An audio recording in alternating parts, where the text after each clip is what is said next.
Lord Megatron 27 here doing G1 Transformer review of Blaster,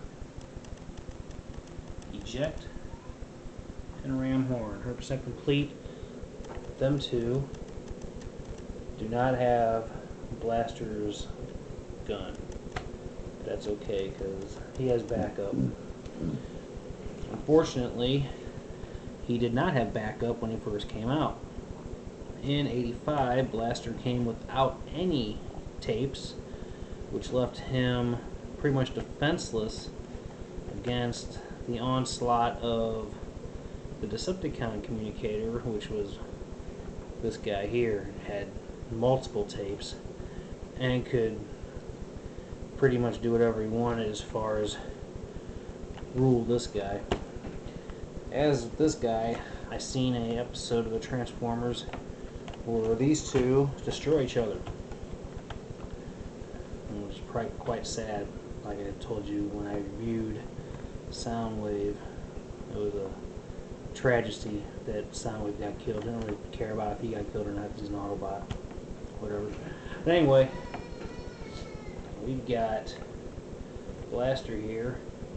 Blaster, in comparison to a lot of robots, is quite the gigantic robot. He is a big transformer when he is fully transformed. He is about the size of Metroplex, which is a pretty big guy. So what we're going to do is we're going to go ahead and start his transform first. We're going to take a look at him. He is a 85 series. He's in pretty decent shape. Like most Blasters, his eject don't work. So this is useless, but that's okay. We can tell who was built better. Obviously Soundwave ejects no matter what condition he's in. His transform is easy. You squeeze that over like that. No, make him flop around like that. What you do is you make this guy do the splits. Note that most Autobots are not packing anything in between their legs, so he can do that. So you take his legs and you extend them up like that, lower down, and he has these tiny little feet for such a tall robot. He is about this much taller than Soundwave, which is kind of weird, but who cares, you know? I guess it's size displacement deal there. Extend his arms out like that. Bring his hands out. And you're going to bring up his head, just like Soundwave. Twist it around like that. And just to show his very feminine look that he has. And that is Blaster. No, actually, he's a cool robot. I like Blaster in the sense of his transform and everything. I think he is favorable to jazz in a lot of ways as far as his soul goes. You know, he likes hip hop and he likes all the other good stuff. But he is definitely a gigantic robot compared to Optimus Prime, Megatron, and all the other guys that go along with that. He's just a skyscraper. I think he's almost, I don't know if he's as tall as Devastator, but he's not quite as tall as Metroplex, but he is taller than Bruticus and the Aerobots. And that's enough with him. I'm going to set him to the side right now, and we're going to talk about his 1986 counterparts here. These two came on a card, do not have the card. They came together on card. You got Ramhorn here, who is pretty much the equivalent of Ravage would be, I guess, in the sense that he is an animal.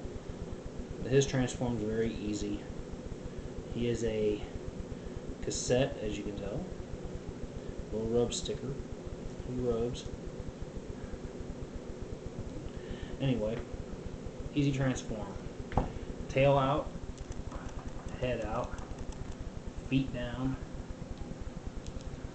and he comes with these rocket launchers. Side.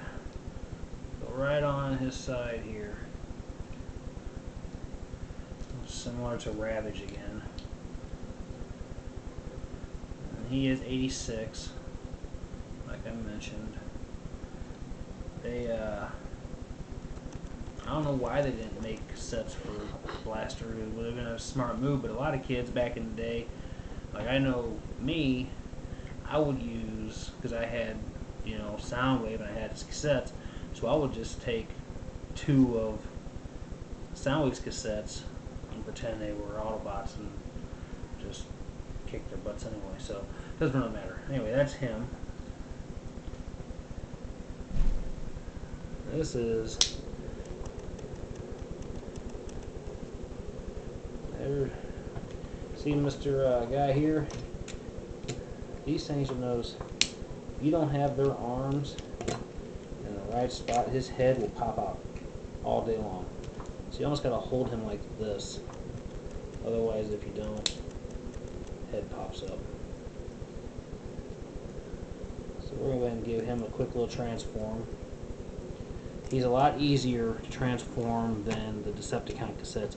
The Decepticon cassettes, they were actually original Takara versions, and they were just weren't really well thought out, I guess you could say, because a lot of them they just broke real easy. And these guys were prone not to break as easy. Hopefully I won't jinx myself there. But anyway, what you do is transform right here on the table for you. Extend. Once again, Autobot does the splits. He does the splits, guys. Once again, not packing anything down there. So, take him like this. You can raise him right up. Spin him around.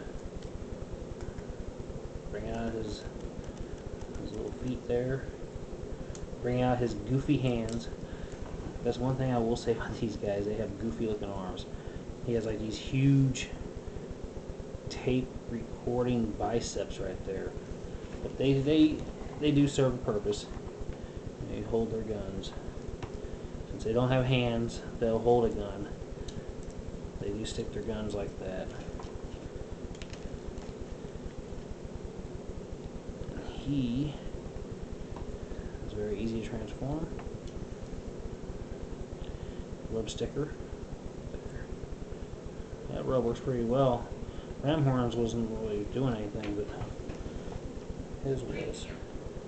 Oh, push his feet down. There you go. Now you can see the size comparison of these guys. He doesn't even reach the top of his kneecap. And you can extend a little Blaster here to be even taller. But, you know, he's this tall, but he has such little feet that just don't do much for him. So you almost have to keep him like this if you want him to stand, you know, anywhere perfect. But that's it. That is Blaster and all his little guys. His 2 little guys. Check it out. They're doing their little dances here. I'm gonna do a little dance for them. Oh, look at them go. Oh, I'm gonna do the break dance. Whee! Throw a little soul in there for you. A little hip hop, a little break dancing, celebrating Michael Jackson. And by the way, R.I.P. Michael Jackson. He'll be missed. I just want to throw that out there. We do our Michael Jackson toys. We do have Michael Jackson toys.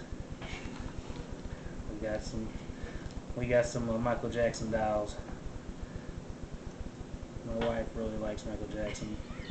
She has me in the kitchen all day singing Michael Jackson. So I had to throw that on there. Do a little